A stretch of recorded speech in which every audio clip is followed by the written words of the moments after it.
Hey everyone, this is a little impromptu video for all my clients and for everybody else to let you know that I have decided to close the People's Acupuncture temporarily. So the long and short, or the shorter version of this, is that I've been supporting the People's Acu for the last 3 months, and I'm not in a financial position to keep doing that. Money that I'm earning right now is very hard won, hard earned, and also besides that, the nature of the business, the clientele who I'm serving has shifted. The energy here in the space has shifted, the clientele has shifted, and the flow of money has shifted. The purpose of this place never was to supplement an income. It was not meant to bring me money. It was meant to serve other people, and it was supposed to have been funded by the people coming here. Now, I've been doing the People's Acu for like almost 3 years now. And the first year, I funded it almost entirely for 12 months. The second year, the working poor, the working class, artists, people who were out of work, people who were retired and on very, very modest fixed incomes, those people started coming in more and more, and that was like the heyday of the People's Acu here at 141 South 5th Street. You know, the business was sustaining itself. I wasn't bringing home much money. It didn't matter to me, but the business was sustaining itself. People who didn't have access to acupuncture previously were having these long-standing problems cleared out. You know, lower back pain, gastroesophageal reflux, seasonal allergies, hot flashes, headaches, migraines, stuff like that. All these things can be helped and sometimes completely fixed with a little bit of acupuncture. And also the experience that these people were getting of someone taking their health seriously, showing them the consideration, the respect that they deserve, was also itself a healing process for me and for them. I got to come in contact and deal with a lot of people from different races and walks of life who normally wouldn't give me the time of day, right? So I had the opportunity to develop relationships with these people also. And that went on for about a year, and there was, like 8 or 9 people coming a day. My partner was here, my dog was here. It was just a beautiful scene, It was as close to being a healing practice outside of society without actually leaving society. None of us had to worry about any of the money when we were down here. We just took care of each other. It was beautiful. But everything has shifted now. There was a shift in the energy here a while back, and the clientele has changed. People have stopped coming. Now I have 1 or 2 people who I help a day, and I pay for the place. And I am just as responsible for that shift as the other forces or people who created the shift. But I don't clearly see my role in that change.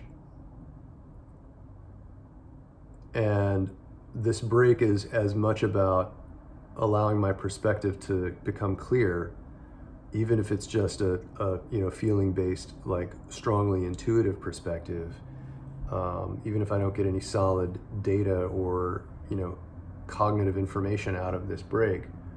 Still, I need to figure out the role that I've played in it so I don't allow it to happen again.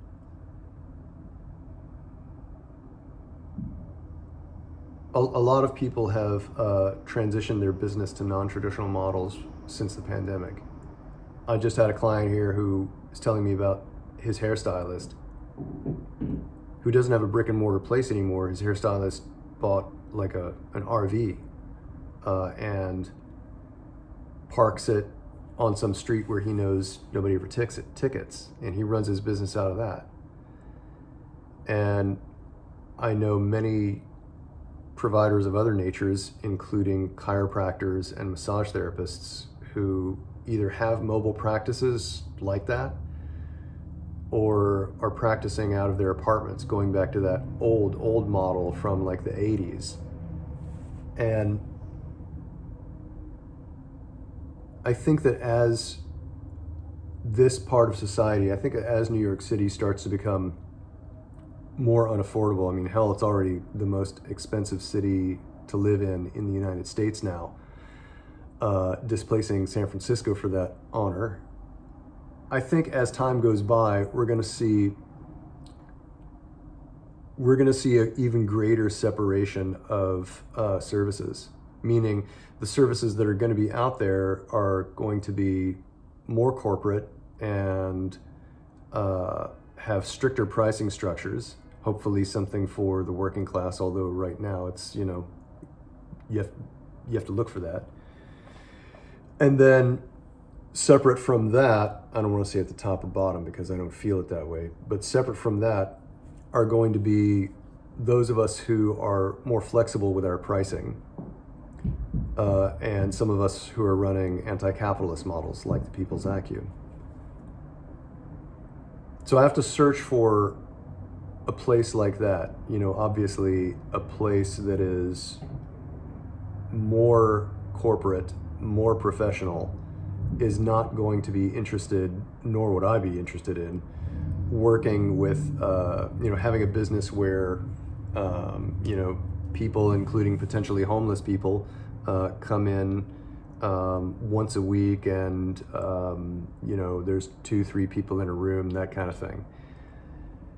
Running it that way is not for everybody. It worked for a long time. I mean, what I consider a long time. I have to figure out why it's not working anymore. And I know that I'm at the center of that, so tough questions have to be answered. All right, thank you for your time. As always, I prattle on, never in any great rush to wrap things up or to get to the point.